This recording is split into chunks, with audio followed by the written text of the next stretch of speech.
3월 13일 월요일 정봉주 품격시대 첫 번째 이슈 들어갑니다. 헌법재판소의 8대0 만장일치 대통령 파면 선고가 있은지 나흘째 되는 날입니다. 헌재 재판관들의 땀이 밴 결정문이 큰 주목을 받고 있는데요. 헌정 사상 처음 있는 탄핵 인용이다 보니 헌재 결정문에 대해 조금의 아쉬움을 토로하는 목소리도 있는 것 같습니다. 이 문제와 관련해 두 분의 전문가 모시고 헌재 결정문 분석해 보겠습니다.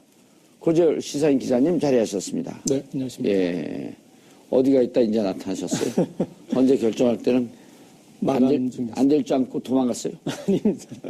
회사에서 마감하고 있었습니다. 아하. 대통령 측 마감한 사람도 있습니다. 이재 변호사님, 예, 잘하셨습니다. 예. 표정 관리 좀 하시죠. 만면에 웃음 좀 띄지 말고. 좋은 일 있으세요? 좋은 일이 있죠. 예, 무슨 좋은 일이요? 대통령이 전직 대통령 됐잖아요. 예, 아 참 아들 어떻게 됐어요?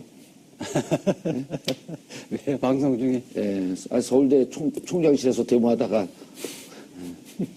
다 끌려나왔어요. 해산했습니다. 해산했어요. 자, 아하, 이게 결정문이 명문이에요. 또 네. 우리 아주 뛰어난 글쟁이 고재일 기자가 봤을 때 진짜 명문이었죠. 저는 이 결정문을 주말에 예. 제가 섬에 갔다 왔는데 배로 이렇게 편도가 한 3시간 반 정도 걸리는 그 배였는데 정말 이 결정문 읽느라 아주 쉽게 갈 수 있었습니다. 어렵지도 않더라고요. 저는 좀 어렵긴 했어요. 어려운 부분들도 있긴 했지만 그러나 이렇게 어떤 사실관계를 그동안 워낙 복잡했는데 딱 잘 정리가 정돈을 되죠. 해줬더라고요. 예. 그게 마음에 들었습니다. 우린 이제 법무부에서 이제 검찰이 기소한 거, 그 다음에 이제 판결 뭐 이런 거 읽는데 익숙해져 있었고, 이런 법률 용어는 좀 쉽더라고요. 네. 이재 변호사님. 네. 그날, 이제 뭐 좀 지나간 얘기지만, 이정미 재판관이 헤어롤 네. 아주 화제가 됐어요. 노무현 대통령의 2014년 4월 16일 올림머리에 하고 중대본에 나타난 비교가 돼서 그렇죠. 예, 비교가 돼서 그때 2014년 4월 16일 날 대통령이 저렇게 나타났으면 얼마나 좋았을까. 그러니까요. 하나 아쉬움을 토로하는 사람들도 많았었는데. 그렇죠. 예. 저 이정미 헌법재판관은 우선은 본인이 직접 머리를 만졌다는 징표잖아요. 예. 그거 시간이 없어서 차 안에서 이렇게 머리를 만지다가 시간은 급하고 이게 다 뺐는지도 안 뺐는지도 모르고 모르는 상태에서 오로지 탄핵 판결문을 어떻게 잘 국민들에게 성실하게 잘 설명할 것인가 바빠서 예.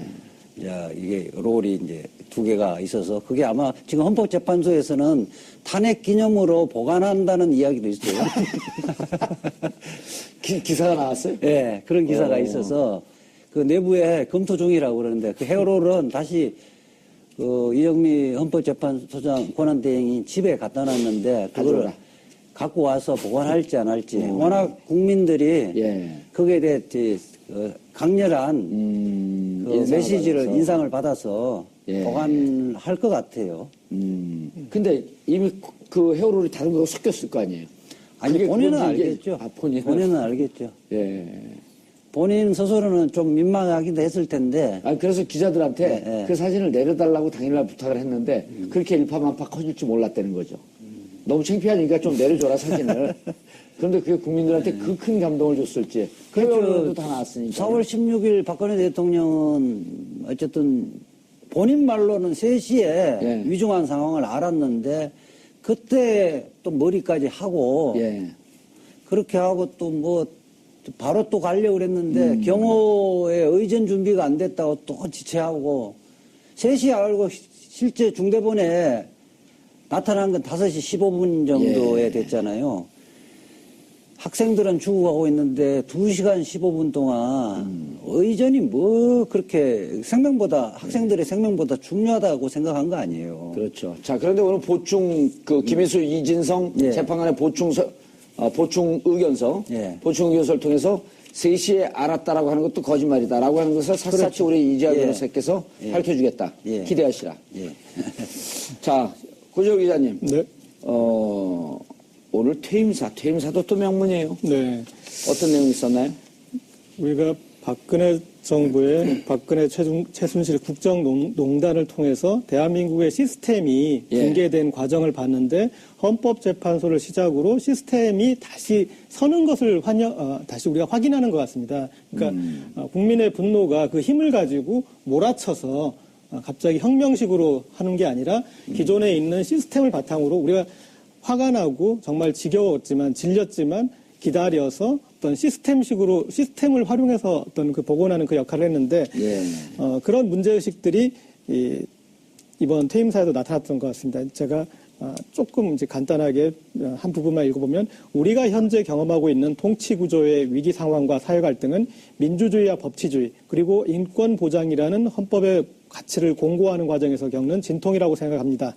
이렇게 쭉 풀어서 하고 마지막에 우리 사회가 보다 자유롭고 평등하며 보다 성숙하게 거듭나리라고 확신합니다. 이제는 분열과 반목을 떨쳐내고 사랑과 포용으로 서로를 껴안고 화합하고 상생하기를 간절히 바랍니다. 어떻게 보면은 이 말은 이정미 재판관이 아니라 박근혜 전 대통령한테 나왔어야 될 말인데 정말 마지막까지 아주 말끔하고 깔끔하게 마무리를 하신 것 같습니다. 떠난 순간까지 이정미 재판관은 국민의 화합과 상생을 얘기하고 민주주의의 복원을 얘기했는데 민주주의를 부정하고 예. 불복 입장을 밝히고 그리고 이런 박근혜 대통령과 너무 비교가 된다. 이런 얘기들이 또 예. 왜 떠나는 순간까지 이렇게 하시나. 예. 저는 네. 그 퇴임사 중에 굉장히 진솔한 퇴임사였다. 예. 그러니까 이 탄핵 결정이 아주 고통스럽고 어려운 길이었다는 것을 고백을 했거든요. 그럴 수밖에 없는 게 대통령은 국민이 직접 선출한 민주적 예. 정당성이 있는 기관이잖아요. 그런데 헌법재판관들은 사실은 직접 국민에게 선출된 그 기관이 아니잖아요. 그러니까 간접적으로 민주적 정당성을 부여받는 기관인데 국민의 대표를 파면을 하는 결정은 쉬운 게 아니라고 생각이 들고요. 탄핵 제도라는 것은 사실은 이게 남용돼지면 민주주의가 파괴돼지는 겁니다. 예. 그럼에도 불구하고 우리 국회나 다른 기관이 아니라 헌법재판소에 우리가 탄핵 제도를 둔 것은 보다가 더 이상 볼 수 없을 때 최후의 수단으로서 탄핵 결정을 하지 않으면 대한민국의 민주주의 질서와 헌법 질서가 파괴돼진다. 그런 경우에 하라는 건데 그렇기 때문에 굉장히 고통스러웠을 것 같습니다. 예. 그럼에도 불구하고 이제 8대0 만장일치라는 것은 지금 현재 헌법재판관은 우리가 이제 보수와 진보로 나누면 7대1로 보수 쪽이 월등히 우월하거든요. 그렇죠. 그리고 대통령이 임명을 한 사람, 또 대통령이 임명한 대법관에 의해서 임명된 사람을 하면 그렇다는 거거든요. 그럼에도 불구하고 대통령의 편에 서는 게 아니라 국민의 편에 서서 다 파면 결정을 한다는 것은 워낙 사안 자체가 위중하고 대통령직을 그대로 두는 것 자체가 더 이상 우리 헌정 질서에서 용납할 수 없다고 판단했기 때문이다 이렇게 생각을 합니다. 예. 근데 저는 그 헌법재판소가 이번에 이제 국민들이 원하는 방향으로 그리고 어떤 법과 제도에 맞게 판단을 했지만, 근데 저는 대통령 이 탄핵 인용이나 기각 각하를 판단할 때 지금과 같은 시스템은 조금 문제가 있지 않나 하는 생각이 들었습니다. 왜냐하면 대의민주주의에서 파면에 대한 가장 결정적인 판단을 해야 되는 곳은 국회인데, 그래서 국회에서 판단을 했던 것을 헌법재판관 구인이 그것도 선출직이 아니라 어떤 정무직이나 마찬가지 임명직들이 임명직. 뒤집어 버릴 수 있는 제도는 조금 어떻게 보면은 국민의 어떤 직접 민주 정치를 제어할 수 있어. 그러니까 이를테면은 만약에 반대로 생각하자면 국회가 탄핵을 의결했지만 헌법재판관 6인 이상이 반대를 했을 때 그 결정을 이렇게 이제 뒤집을 수 있거나, 그러니까 헌법재판이란 게 늘 법과 제도에 맞는 절차를 따지는 것이기 때문에 그 절차에 문제가 있다고 브레이크를 걸 수 있는 정도로 되지, 지금은 여기서 최종 결정을 할 수 있는 것처럼 돼가지고 그 재판관에 대한 그러네요. 부담도 커지고. 예. 네, 그런 그래서 부분이 이제 있는 그래서 그게 국회에서 탄핵 그 절차를 갖고 있는 나라들도 있죠. 뭐 미국 같은 경우는 하원이 발의하고 상원이 이제 결정하고 그러는데요. 그렇죠. 그래서 사실은 이게 국회에 맡겨둬 버리면 다수결의 원리가 정쟁. 그대로 적용되지는데, 그러니까 우리 이제 지금 법원이나 헌법재판 같은 경우는 오히려 다수결의 원리보다는 전문성 이런 부분들이 강조되지는 부분이거든. 그래서 두 단계, 만약에 국회 탄핵소추 발의가 예. 없다면 좀 문제가 있는데 두 단계를 거치기 때문에 가장 첫 관문은 국회에서 그 3분의 2 이상의 그 찬성이 있어야 가능하잖아요. 그럼에도 불구하고 한 단계를 더 걸르기 때문에 현재는 뭐 그런 독일 같은 경우도 그런데요.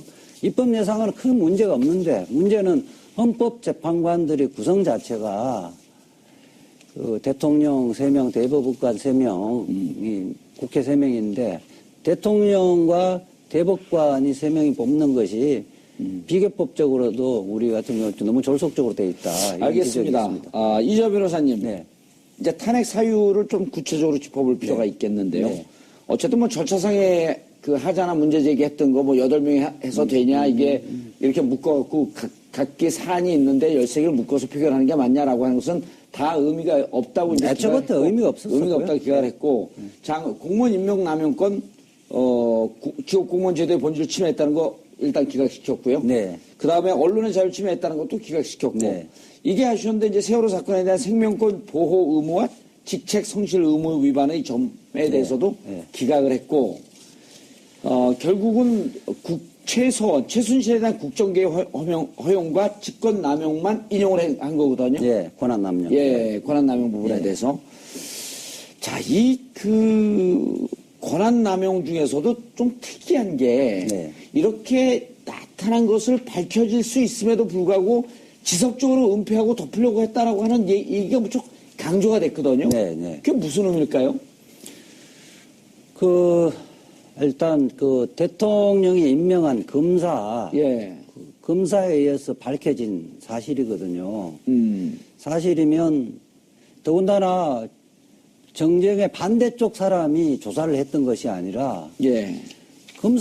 대통령이 임명한 검사가 밝혀진 그 부분을 전혀 무시해버리고 이런 부분은 헌법 수호 의지가 전혀 없는 사람 아니냐.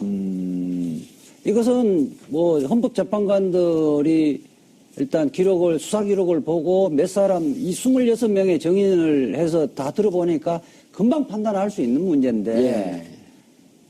그거조차도, 이건 뭐 견해의 차이가 아니라 사실의 문제인데, 다 밝혀진 사실조차도 부정을 하고 있으니까, 이것을 그대로 대통령 자리에 그대로 놔두면, 대한민국이 이게 뭐 나라가 아니다는 생각을 했던 거죠. 예.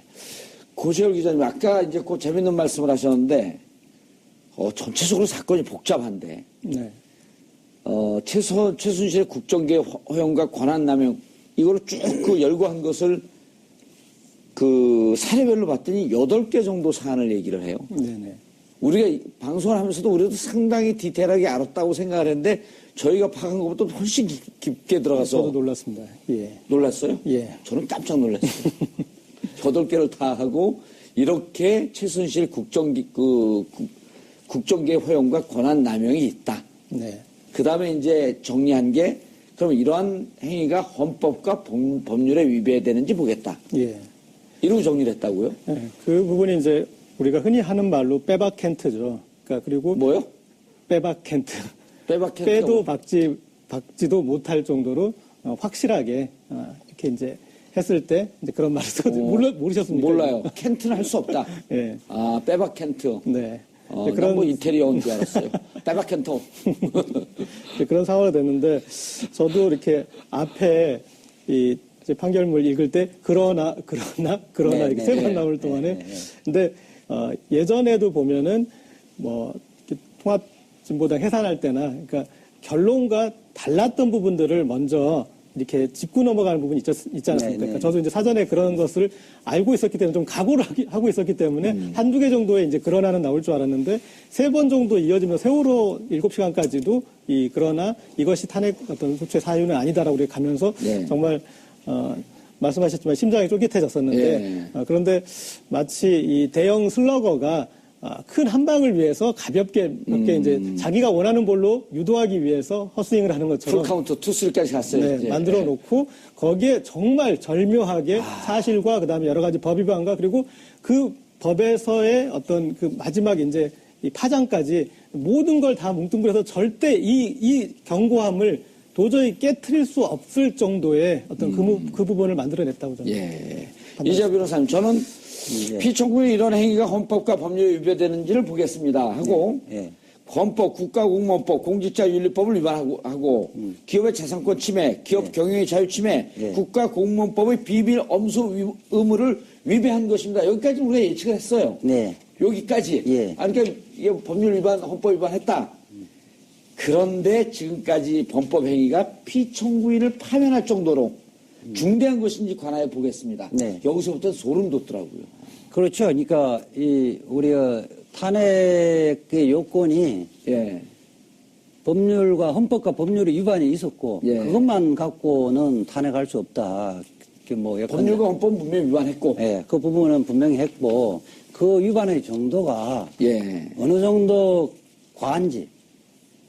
그러니까 예컨대 공익 실현 의무 위반이라든지 기업의 자유 재산권 침해를 예. 일시적으로 했다면 이거 갖고 이거 갖고 대통령직 즉 국민이 대표로 뽑은 대통령직을 그만두게 할 수는 없다. 그 부분을 판단한 거죠. 이제 예. 그 사실관계를 확정하면서 그거 다 판단했는데요. 그러니까 예컨대 국정 문건 유출 부분이 예컨대 연설문만 자꾸만 좀 고친 거냐. 예. 아니면 처음에 대통령이 박근혜 전 대통령이 밝힌 바와 같이 비서진들이 잘 안 짜진 상태에서 완비되지 않는 상태까지만 했었는가를 판단했잖아요. 근데 그건 다 거짓말이고 3년 내내 그랬다. 비서진 짜진 이후에도 그랬고 연설문 문구뿐만 아니라 굉장히 중요한 인사에 관한 문건이라든지 국책에 관한 문건 이런 것들 다 유출했다. 이렇기 때문에 박근혜 대통령이 지시가 없었다면 그 불가능한 거고. 예. 그 다음에 지금 뭐 미르재단, K스포츠 재단 같은 경우도 박근혜 대통령이 그러니까 언론 자유 침해하고는 달리 개입했다는 구체적 정황이 다 있다. 그것은 오로지 최순실이가 장악하고 있는 재단에 예. 박근혜 대통령이 최순실의 이익만을 위해서 했다는 거거든요. 이런 정도는 단순한 위반 정도가 아니라 예. 굉장히 중대한 헌법 위반이고 법률 위반이다. 예. 그래서 또한 이 정도면 국민들이 만약에 다시 국민들에게 물어본다면 이제는 대통령이라고 할 수는 없다고 할 정도로 신임을 배반하는 행위에 해당한다. 이렇게 판단해서 이제 파면을 한 거죠. 그러니까 이렇게 보니까 몇 가지 꼭지들이 있어요. 네. 피청구인이 최소한의 국정개입 사실을 숨겼고 부인했고 네. 지적한 사람들을 비난했고 예. 그다음에 최소한의 사익 추구를 도왔고 예. 그다음에 지속적으로 이루어졌다라고 하는 대목에 가서는 정말 이분들의 헌법재판관들의 의지가 얼마나 결연한지 보여주더라고요. 그래서 이 지속적으로 이루어지고 관련자들이 지적하려고 하면 단속을 했고 말하지 말라. 네. 그래서 이것이 이제 법치주의 위반이다. 그다음 마지막에 헌법수호 의지가 전혀 보이지 않는. 헌법수호 의지는 이제 박근혜 전 대통령이 예. 자초를 했는데요. 세 차례 걸쳐서 대국민 담화를 했는데 그것이 다 거짓말이다. 진정성이 없는 것이다. 예. 그 다음에 뭐 정경련의 이성철 전문가요? 그 부분 할 때 왜곡해서 사실과 다르게 허위 진술을 강요를 했던 거고. 그렇죠. 더군다나 만약에 죄가 없다면 본인이 말하는 뭐 선한 의지로 갖고 했다면 청와대 왜 압수수색을 반대하냐? 적극적으로 예. 도와야죠. 그렇게 하고 검찰 수사 받지 않는 것 이런 거 봐서는 전체 국가기관 자체를 무력화시키는 거 아니냐. 예. 이렇게 본 거죠. 알겠습니다. 지금 말씀하신 요 부분 들어간 거에 대해서 이제 법 쪽의 인사들도 좀 놀라움을 표현했는데 검찰 조사 받는다고 하고 검찰 조사 안 받았다. 네. 그렇죠? 예. 그 다음에 증거 청와대 압수수색 거부했다. 이것이 헌법 수호 의지가 없다. 예. 라고 하는 대목으로 이해를 한 거란 그렇죠. 말이에요. 그리고 그러니까, 예. 국민의 신임을 배반한 것. 예. 요게 이제 결론이란 말이에요. 네. 그러니까 그 앞부분에서 기각을 했던 앞부분에서는 이렇게 헌법과 법률에 대한 해석을 상당히 엄격하게 그리고 적용할 때 소극적으로 적용하면서 그렇게 했던 것을 이 부분에 와서는 상당히 적극적으로 해석하고 적극적인 행동 의무를 부여하고 이제 그 부분에서는 상당히 앞부분하고 비교됐는데 그런데 이제 제가 봤을 때는 헌법재판소 재판관들이 대통령이라는 직위의 어떤 그 본질적인 부분 그리고 이것은 하나하나 움직일 때마다 법이 한 서너 개씩 위반하게 되지 않습니까? 네. 네, 그래서 거기에서 어떤 큰 이 승부를 걸었다고 저는 좀 생각했습니다. 예. 그런데 이제 아까 우리가 초반에 말씀드렸듯이 이진성 김인수 재판관 예. 세 번째 예. 세월호 참사 세월호 7시간이 탄핵의 사유가 되지 않는다라고 하는 것에 대해서 이견을 했는데 89쪽 중에 17쪽을 할애했어요. 네. 자그마치 20%. 예. 주 내용이 뭐였었나요? 그게 이제 세월호 7시간 동안 과연 대통령은 구조 지시를 안 하고 뭘 했느냐. 저는 결국 박근혜 대통령이 지지율이 떨어지고 국민들의 불신을 산 출발점이라고 저는 생각하고 있거든요. 네. 거기에 대해서 적극적으로 구체적으로 뭘 했다는 걸 한 번도 밝힌 적이 없잖아요. 그렇죠. 몇 번에 걸쳐서 밝히라고 그랬잖아요. 예. 그래서 이게 많은 국민들, 특히 광장에서의 촛불을 든 국민들은 세월호 7시간 부분은 탄핵 사유가 돼야 된다고 생각을 한 사람들이 많죠. 그렇죠. 그럼에도 불구하고 지금 다수 의견에 이걸 법정 의견이라고 그러는데요.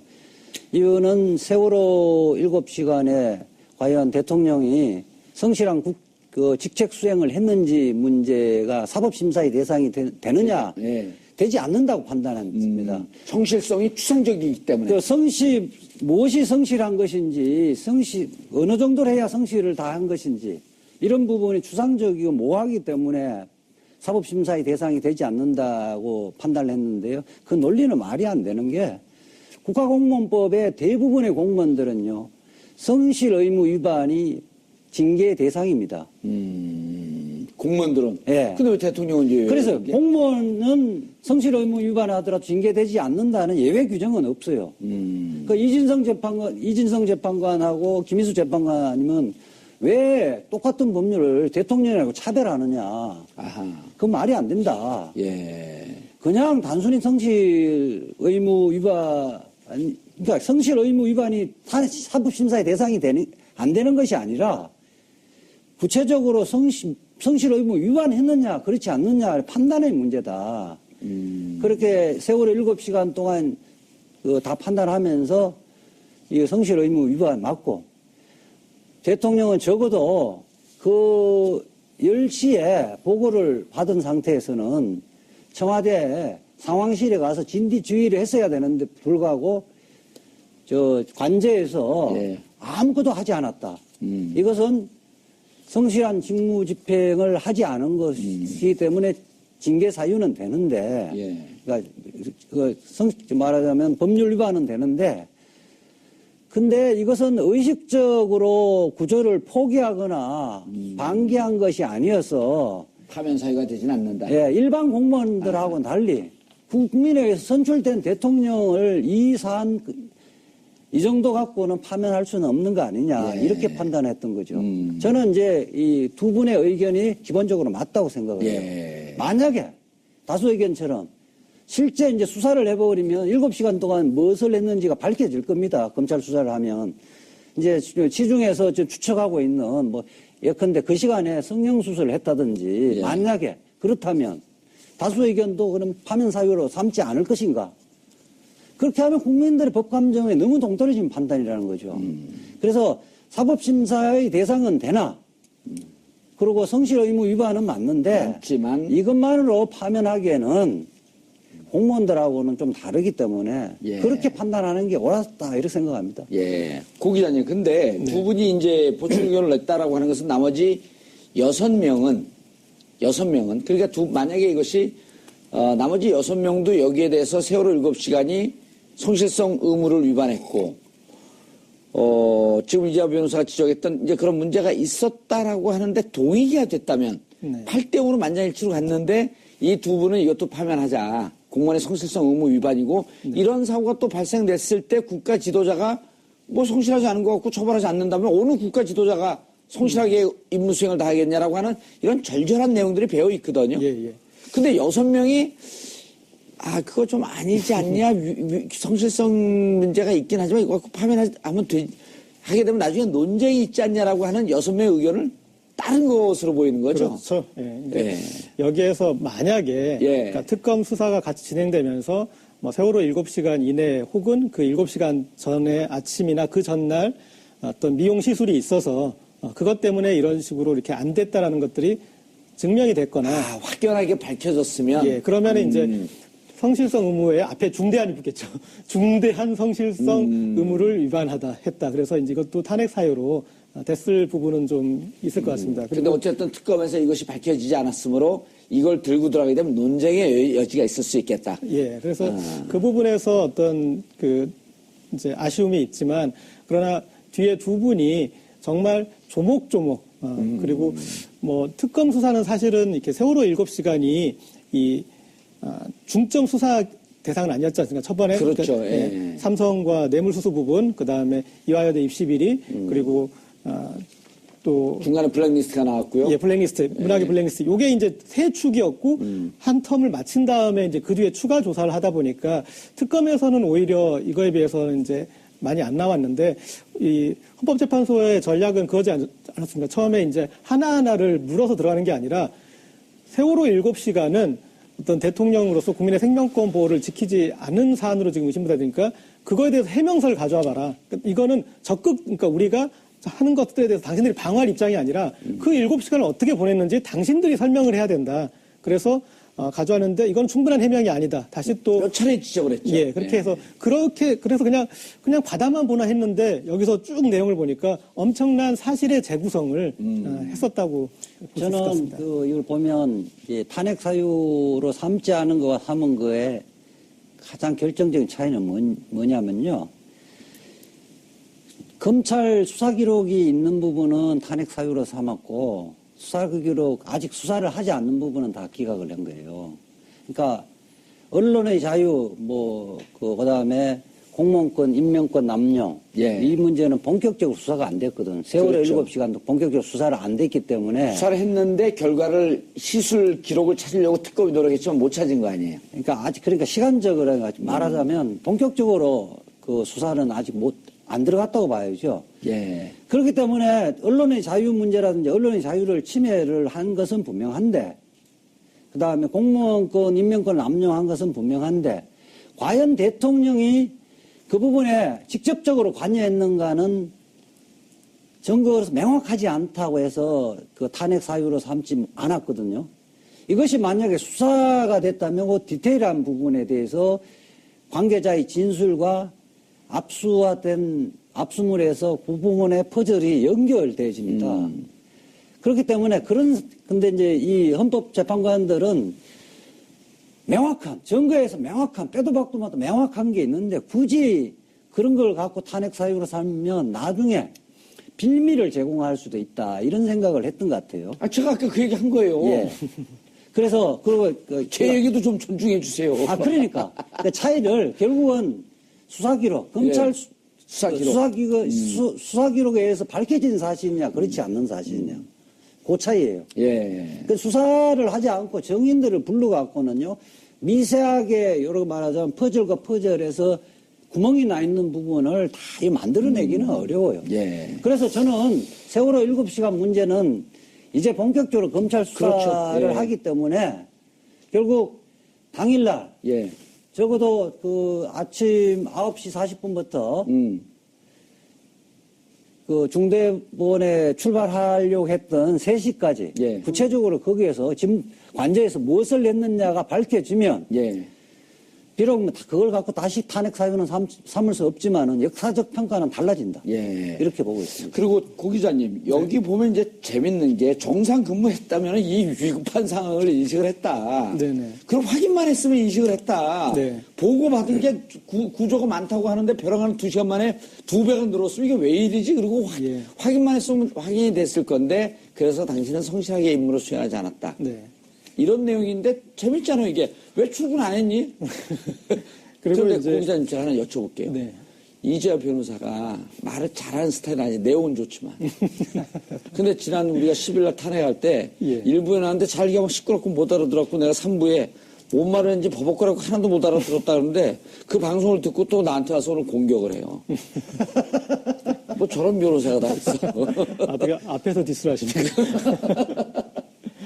말씀하세요, 이제. 근데 이재화에 대한 심판이 탄핵이 끝났어요. 일단은 집무실에만 있었다면 그러니까 그 얘기 하는 거예요. 상황을 얼마나 잘 알 수 있었겠느냐. 이제 네. 그 부분을 많이 얘기하잖아요. 이를테면은 9시 24분이죠. 24분에 청와대 주요 지기자들한테 문자로 보고가 다 됐다. 네, 됐는데 왜 대통령만 왕따를 시킨 거예요? 이거 그냥 왕따잖아요. 그러니까 대통령은 10시에 알았다는데 예. 대통령을 제외한 모든 청와대 직원들이 9시 24분에 알았는데 예. 그런 것들도 우습고 그다음에 거기에서 그 정말 긴급 구조 상황에 위태로운데 청와대에서 계속 지시한 게 뭐였습니까? 영상 보내라. 영상 따서 보내라. 예. 그걸 했잖아요. 그런데 정작 그 영상은 당일 대통령은 못 보잖아. 왜? 관인에 관저 있었기 때문에. 집무실이나 혹은 지하벙커 상황실에만 있었다고 그래도 그걸 보면서 이렇게 상황을 파악했을 것 같지 않습니까? 그리고 처음에 10시에 보고도 보면은 여기에 서면 보고라고 나와요. 네. 그것도 네. 긴급하게 어떤 전화 연락이 서면 보고라는 게 여기서 그 김장수 장관이 얘기하는 자전거 타고 와서 주는 걸 말하는 건지 정말 그런 것도 모르겠고 그다음에 이렇게 해서 본인의 어떤 행위를 증명도 사실은 못했습니다. 예. 전화를 10시 15분에 22분에 했다. 그 내용에 대해서 통화 기록이나 이런 것들을 제출 못했기 때문에 우리가 합당하게 의심을 하자면 그런 통화 행위가 국가안보실장과의 또 해양경찰청장과의 통화 행위가 없었다고 볼 수밖에 없거든요. 예. 알겠습니다. 이재화 변호사님. 예. 김희수, 이진성 재판관 보충 의견을 통해 보면 세월호 7시간에 대한 박근혜의 5가지 거짓말이 예. 그대로 드러난 것을 그렇죠. 정리를 했다고요. 예, 확인할 수 무슨 거짓말을 했나요? 그러니까 첫 번째 상황이 심각한 것을 안 시점이 오후 3시다. 3시경이라 그랬죠. 예. 예. 그 부분에 대해서 그것은 믿을 수 없다. 거짓말이라고 이제 판단을 했는데요. 결국 지금 피청구인 그 박근혜 대통령의 대리인과 본인과 대리인이 예. 그렇게 이야기했거든요. 오전에 12시 28분, 11시 28분, 12시 5분, 12시 33분경에 다 보고서를 다 받았다고 이야기를 했거든요. 예. 근데 이제 재판관들은 보고서를 받으면 이 상황이 실시간 상황이 그대로 보고서에 기재되어 있다. 예. 보고서를 받아서 검토를 했다고 그랬는데, 15시에 알았다는 게 말이 되느냐. 그 둘 중에 하나다. 네. 보고서를 검토했다는 게 거짓말이거나, 거짓말이든지. 그거를 봤음에도 불구하고 늦게 알았다고 예. 거짓말하거나, 두 둘 중에 가지라는 하나 거죠. 거짓말이다. 예. 그게 이제 첫 번째 거짓말이고요. 그다음 두 번째 거짓말이 언론사의 오보 때문에 상황을 정확하게 파악하지 못했다는 해명이 있었잖아요. 그렇죠. 그러니까 언론 탓을 돌렸는데, 예. 딱 이야기하면 우선 대통령이 국가안보실 등으로부터 오보를 받았다는 볼만한 증거를 하나도 제출한 게 없다. 아하, 자료 증거가 없다. 없고 또 상식적으로 봐도 이게 지금 비서진들이 박근혜 대통령에게 이 보도를 그대로 전달했다고 보기 어려운 거 아니냐. 아, 오보가 설사 있다고 할지라도. 그렇죠. 그리고 그리고 마지막으로 가장 중요한 게 11시 7분에 예. 해경 등에 확인을 해서 청와대는 이미 그것이 오보였고 오보란 건 이미 파악한 상태다. 예. 그렇기 때문에 오보로 인해서 잘못된 인식을 계속 갖고 갔다는 건 말이 안 된다는 거예요. 예. 거기 추가로 이렇게 예. 시간만 하나 예. 볼 필요가 있는데 오보가 11시 경에 4분이죠. 좀 나와서 12시 경에는 대부분 다 정정이 됐어요. 예. 그런데- 아니, 그때 자기들이 낸 기록도 보면 11시 4분에 오보라고 기록이 됐고 11시 7분에 오보라고 하는 것을 알았다. 이렇게 자기들 해명서 이렇게 나와요. 네. 그런데 3분 만에 아는 거예요. 3분 만에. 그런데 이 3시간, 3시간 이상, 오후 3시까지는 3시간 이상 비지 않습니까? 예. 그럼 그 3시까지 상황의 심각성을 알게 되는 그 시간까지는 아무것도 파악을 안 했다는 얘기밖에 안 되는 거거든요. 네. 그래서 그것도 앞뒤가 안 맞는 것 같습니다. 예. 그리고 청와대 집무실에 출근하지 않고 관저에 있었어도 상황이 달라지지 않았다. 이렇게 해명했잖아요. 그렇죠. 그럼 왜 집무실은 왜 둬요? 맨날 관저에 있지. 그러니까 관저에도 집무실이 있기 때문에 예. 그 어디에 가 있는가 중요한 거 아니다 그랬었는데 이제 그 재판관은 심지어는 비서실장 이런 얘기까지 했어요. 대통령이 움직이는 곳이 집무실이다. 그래 수면에 들어가지 않는 상태에서는 다 집무를 하고 있다 이렇게 예, 이야기를 그렇게까지도 했죠. 얘기를 했었죠. 비서실장이 그랬죠. 예. 근데 이제 이 관저는 예. 집무실이 아니라고 명확하게 이야기했어요. 대통령이 휴식이나 개인 생활하는 곳이지 그건 사적 공간이다. 집무실이 아니다. 예. 집무실에 머물게 되면 비서진들이 지금 대통령이 어디에 있는지를 알 수가 없다. 그 제대로 보고를 할 수가 없다. 예. 그렇게 하고 당일은 휴일이 아니었기 때문에 휴일이 아니었죠. 당연히 예. 관저가 아니라 집무실에 출근해야 된다. 아니 그런 논리로 하게 되면 청와대 비서관 수석 뭐 이런 사람들도 자기 집에서 근무하죠. 예. 왜 청와대 그렇죠. 출근을 왜 해? 그렇잖아요. 그런 거죠. 예. 말하자면 결근을 한 셈인데요. 그러니까 집무실에 출근했다면 늦어도 9시 40분경에는 해수부가 예. 위난 그 위기 경보를 심각 단계로 발령하거든요. 예. 그때쯤 대통령도 알았고 그렇게 하면 조치를 취할 수 있었다는 거예요. 예. 그래서 출근을 해서 상황실에 가 있었으면 사실 확 달라졌던 거예요. 그럼에도 불구하고 출근을 하지 않았기 때문에 이러한 문제가 생겼다는 겁니다. 예. 컨트롤 타워 역할을 못했다는 거죠. 그렇죠. 그래서 결국은 이 논리도 집무실에 말이 안 되는 말이 안 겁니다. 된다. 그 다음에 피청구인이 10시 10분 국가안보실장, 10시 22분경 국가안보실장, 10시 30분 해경청장에 전화를 해서 구조에 최선을 다할 것을 지시했다는 것도 거짓말이라는 거 아니에요? 거짓말이죠. 그게 그 기록이 있으면 예. 통화 기록을 내놓으라 그랬거든요. 아하. 그런데 끝까지 안 내놨고 예. 안 내놨죠. 안 내놓은 걸 봐서는 통화했다고 통화 안 했다 이렇게 예. 판단한 거예요. 12시 50분경 고용복지수석으로부터 기초연금법 관련 전화 온 건 통화했다는 기록을 내놓고. 그거는 주장을 했죠. 예. 아니, 기록도 내놨어요. 예, 그거는. 주장하고 그 기록도 있다고만 예. 이야기했고 뭐 내지는 않았는데요. 근데 이 부분은 아예 있다는 말도 주장을 안 했죠.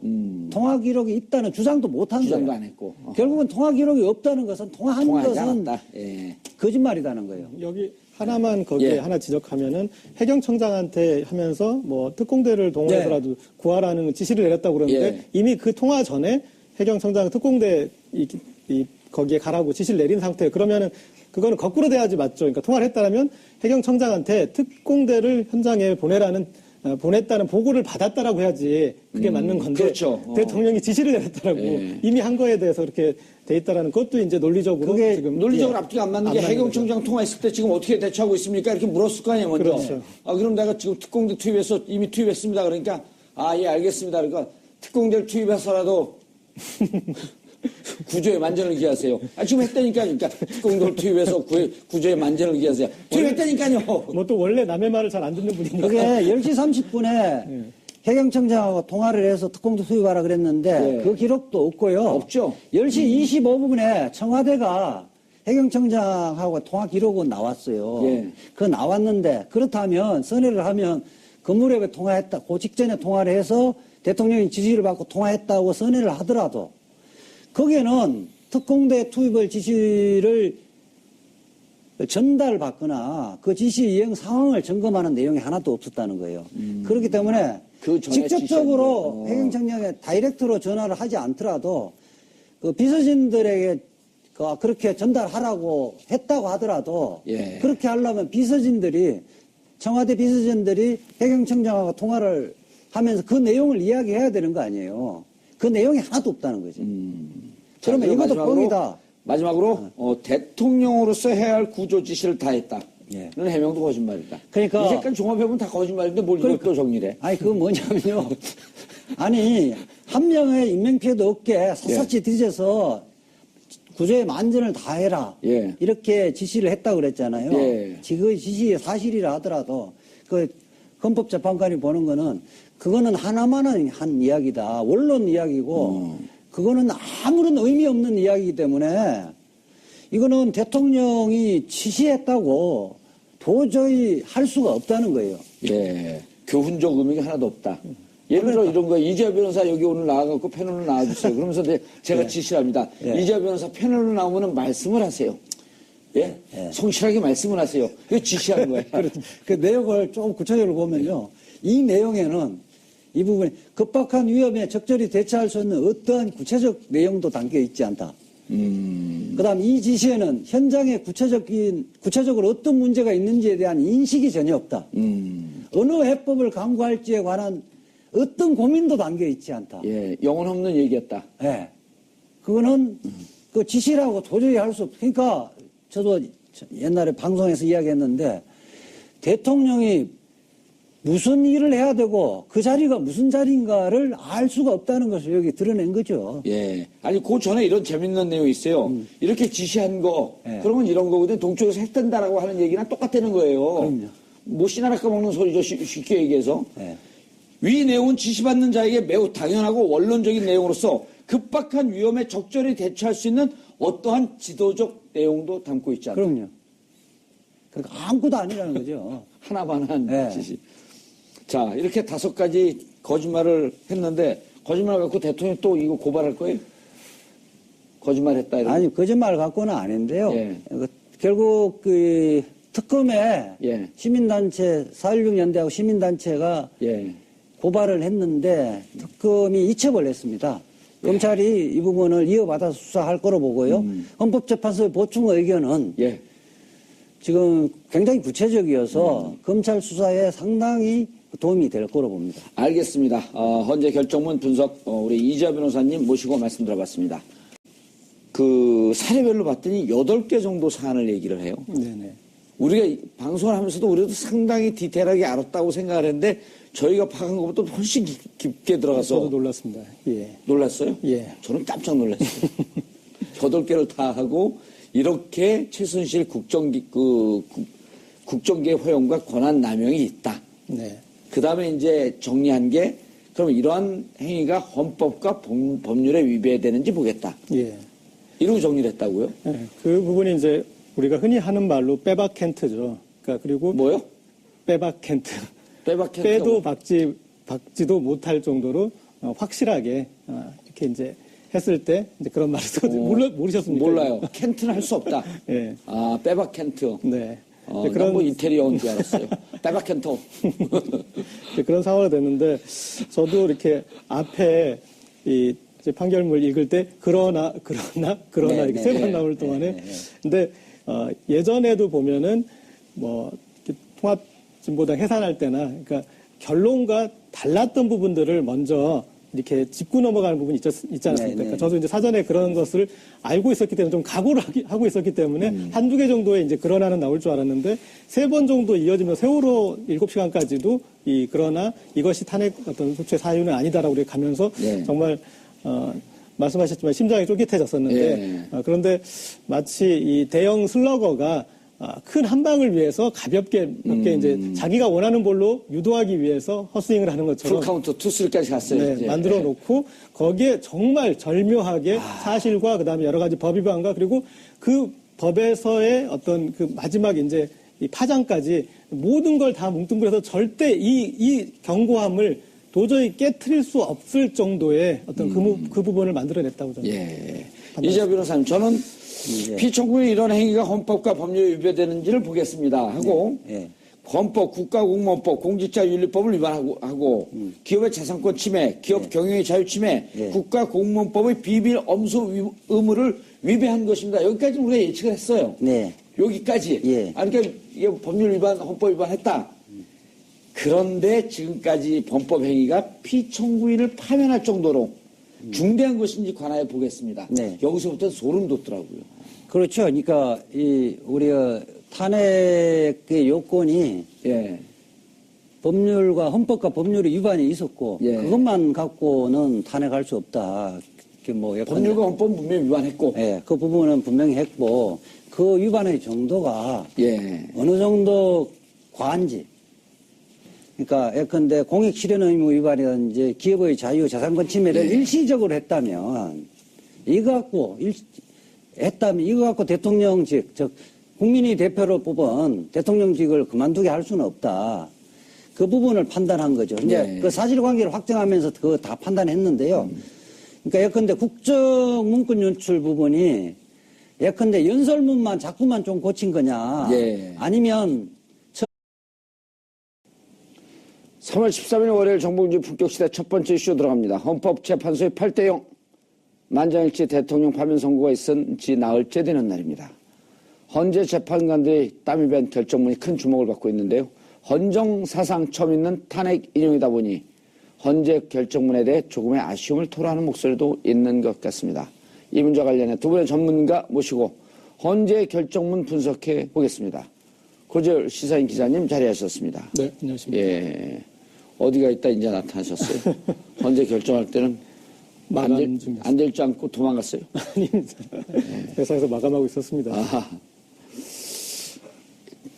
대통령직 마감한 사람도 있습니다. 이재 변호사님, 안녕하세요. 잘하셨습니다. 표정 관리 좀 하시죠. 만면에 웃음 좀 띄지 말고. 좋은 일 있으세요? 좋은 일이 있죠. 무슨 좋은 일이요? 대통령이 전직 대통령 됐잖아요. 참 아들 어떻게 됐어요? 왜 방송 중에? 서울대 총장실에서 데모하다가 다 끌려나왔어요. 해산했습니다. 해산했어요. 자, 이게 결정문이 명문이에요. 또 우리 아주 뛰어난 글쟁이 고재일 기자가 봤을 때 진짜 명문이었죠. 저는 이 결정문을 주말에 제가 섬에 갔다 왔는데 배로 이렇게 편도가 한 3시간 반 정도 걸리는 그 배였는데 정말 이 결정문 읽느라 아주 쉽게 갈 수 있었습니다. 어렵지도 않더라고요. 저는 좀 어렵긴 했어요. 어려운 부분들도 있긴 했지만 그러나 이렇게 어떤 사실관계를 그동안 워낙 복잡했는데 딱 잘 정리가 돼 정돈을 있죠. 해줬더라고요. 그게 마음에 들었습니다. 우린 이제 법무부에서 이제 검찰이 기소한 거, 그 다음에 이제 판결 뭐 이런 거 읽는데 익숙해져 있었고, 이런 법률 용어는 좀 쉽더라고요. 이재 변호사님. 그날, 이제 뭐 좀 지나간 얘기지만, 이정미 재판관이 헤어롤 아주 화제가 됐어요. 노무현 대통령의 2014년 4월 16일 올림머리에 나고 중대본에 나타난 비교가 돼서 그랬죠. 비교가 돼서 그때 2014년 4월 16일 날 대통령이 저렇게 나타났으면 얼마나 좋았을까. 그러니까요. 하나 아쉬움을 토로하는 사람들도 많았었는데. 그렇죠. 저 이정미 헌법재판관은 우선은 본인이 직접 머리를 만졌다는 징표잖아요. 그거 시간이 없어서 차 안에서 이렇게 머리를 만지다가 시간은 급하고 이게 다 뺐는지도 안 뺐는지도 모르고 모르는 상태에서 오로지 탄핵 판결문을 어떻게 잘 국민들에게 성실하게 잘 설명할 것인가 바빠서 이제 이게 롤이 이제 2개가 있어서 그게 아마 지금 헌법재판소에서는 탄핵 기념으로 보관한다는 이야기도 있어요. 기사가 나왔어요? 그런 기사가 있어서 그 내부에 검토 중이라고 그 퇴임사 중에 굉장히 진솔한 퇴임사였다. 그러니까 이 탄핵 결정이 아주 고통스럽고 어려운 길이었다는 것을 고백을 했거든요. 그럴 수밖에 없는 게 대통령은 국민이 직접 선출한 민주적 정당성이 있는 기관이잖아요. 그런데 헌법재판관들은 사실은 직접 국민에게 선출된 그 기관이 아니잖아요. 그러니까 간접적으로 민주적 정당성을 부여받는 기관인데 국민의 대표를 탄핵을 파면을 하는 결정은 쉬운 게 아니라고 생각이 들고요. 탄핵 제도라는 것은 사실은 이게 남용돼지면 민주주의가 파괴돼지는 겁니다. 그럼에도 불구하고 우리 국회나 다른 기관이 아니라 헌법재판소에 우리가 탄핵 제도를 둔 것은 보다가 더 이상 볼 수 없을 때 최후의 수단으로서 탄핵 결정을 하지 않으면 대한민국의 민주주의 질서와 헌법 질서가 파괴돼진다. 그런 경우에 하라는 건데 그렇기 때문에 굉장히 고통스러웠을 것 같습니다. 예. 그럼에도 불구하고 이제 8대0 만장일치라는 것은 지금 현재 헌법재판관은 우리가 이제 보수와 진보를 나누면 7대1로 보수 쪽이 월등히 우월하거든요. 그렇죠. 그리고 대통령이 임명을 한 사람, 또 대통령이 임명한 대법관에 의해서 임명된 사람을 하면 그렇다는 거거든요. 그럼에도 불구하고 대통령의 편에 서는 게 아니라 국민의 편에 서서 다 파면 결정을 한다는 것은 워낙 사안 자체가 위중하고 그 대통령직을 그대로 두는 것 자체가 더 이상 우리 헌정 질서에서 용납할 수 없다고 판단했기 때문이다 이렇게 생각을 합니다. 예. 근데 저는 그 헌법재판소가 이번에 이제 국민들이 원하는 방향으로 그리고 어떤 법과 제도에 맞게 판단은 했지만, 근데 저는 대통령 이 탄핵 인용이나 기각 각하를 판단할 때 지금과 같은 시스템은 조금 문제가 있지 않나 하는 생각이 들었습니다. 왜냐하면 대의민주주의에서 파면에 대한 가장 결정적인 판단을 해야 되는 곳은 국회인데, 그래서 국회에서 판단을 했던 것을 헌법재판관 구인이 그것도 선출직이 아니라 어떤 정무직이나 마찬가지 임명직들이 임명직. 뒤집어 버릴 수 있는 제도는 조금 어떻게 보면은 국민의 어떤 직접민주 정치를 제어할 수 있어. 그러니까 이를테면은 만약에 반대로 생각하자면 국회가 탄핵을 의결했지만 헌법재판관 6인 이상이 반대를 했을 때 그 네. 결정을 이렇게 이제 뒤집을 수 있거나, 그러니까 헌법재판이란 게 늘 법과 제도에 맞는 절차를 따지는 것이기 때문에 그 절차에 문제가 있다고 브레이크를 걸 수 있는 정도로 되지, 지금은 여기서 최종 결정을 할 수 있는 것처럼 돼가지고 그 재판관에 대한 그러네요. 부담도 커지고. 예. 네, 그런 그래서 부분이 이제 있는 그게 그래서 국회에서 탄핵 그 절차를 갖고 있는 나라들도 있죠. 뭐 미국 같은 경우는 하원이 발의하고 상원이 이제 결정하고 그러는데요. 그렇죠. 그래서 사실은 이게 국회에 맡겨둬 버리면 다수결의 원리가 정쟁. 그대로 적용돼지는데, 그러니까 우리 이제 지금 법원이나 헌법재판 같은 경우는 오히려 다수결의 원리보다는 전문성 이런 부분들이 강조되지는 부분이거든. 그래서 두 단계, 만약에 국회 탄핵소추 발의가 없다면 좀 문제가 있는데 두 단계를 거치기 때문에 가장 첫 관문은 국회에서 그 3분의 2 이상의 그 찬성이 있어야 가능하잖아요. 그럼에도 불구하고 한 단계를 더 걸르기 때문에 현재는 뭐 그런 독일 같은 경우도 그런데요.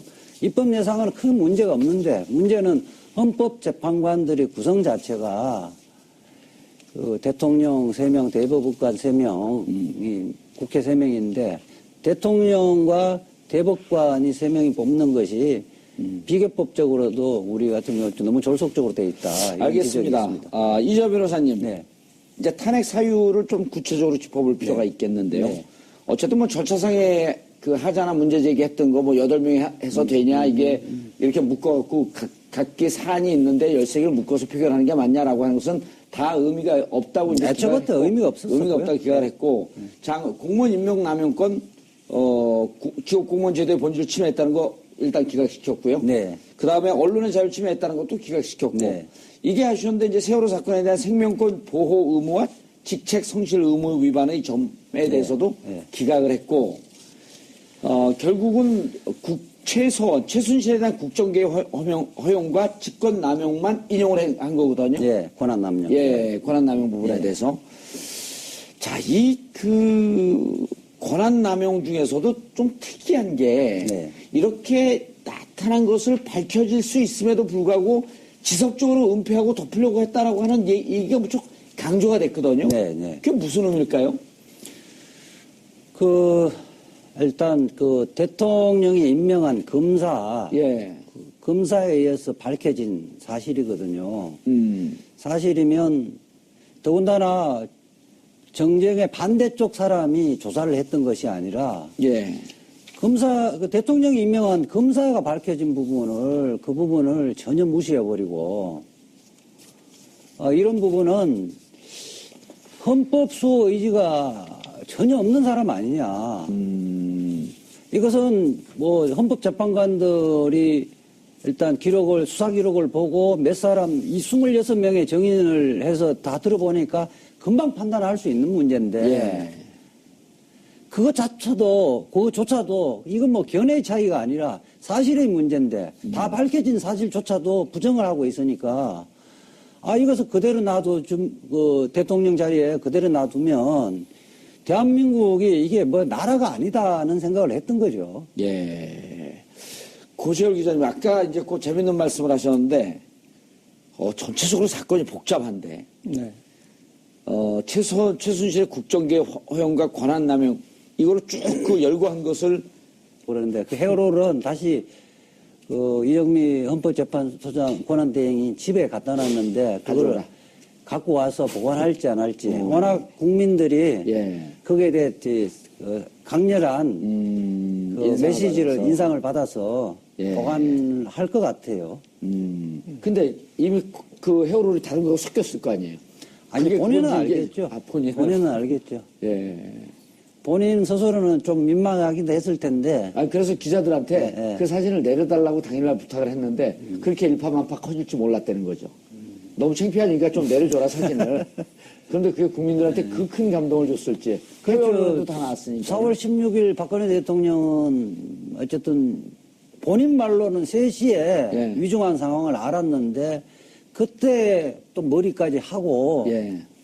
그렇게 하고 또 뭐 바로 또 가려고 그랬는데 경호의 의전 준비가 안 됐다고 또 지체하고 3시에 알고 실제 중대본에 나타난 건 5시 15분 정도에 예. 됐잖아요. 학생들은 죽어가고 있는데 2시간 15분 동안 의전이 뭐 그렇게 학생들의 생명보다 중요하다고 생각한 거 아니에요. 그렇죠. 자, 그런데 오늘 보충, 김희수, 이진성 예. 재판관의 보충 의견서, 예. 보충 의견서를 통해서 3시에 알았다라고 하는 것도 거짓말이다라고 하는 것을 샅샅이 그렇죠. 우리 이재하 예. 변호사께서 예. 밝혀주겠다. 예. 기대하시라. 예. 자, 고재호 기자님. 네. 오늘 퇴임사도 또 명문이에요. 네. 어떤 내용이 있었나요? 우리가 박근혜 정부의 박근혜 최순실 국정농단을 통해서 대한민국의 시스템이 예. 붕괴된 과정을 봤는데 헌법재판소를 시작으로 시스템이 다시 서는 것을 다시 우리가 확인하는 것 같습니다. 그러니까 국민의 분노가 그 힘을 가지고 몰아쳐서 갑자기 혁명식으로 하는 게 아니라 기존에 있는 시스템을 바탕으로 우리가 화가 나고 정말 지겨웠지만 질렸지만 기다려서 어떤 시스템을 활용해서 어떤 그 복원하는 그 역할을 했는데 예. 그런 문제의식들이 이번 퇴임사에도 나타났던 것 같습니다. 제가 조금 이제 간단하게 한 부분만 읽어보면 우리가 현재 경험하고 있는 통치 구조의 위기 상황과 사회 갈등은 민주주의와 법치주의 그리고 인권 보장이라는 헌법의 가치를 공고하는 과정에서 겪는 진통이라고 생각합니다. 이렇게 쭉 풀어서 하고 마지막에 우리 사회가 보다 자유롭고 평등하며 보다 성숙하게 거듭나리라고 확신합니다.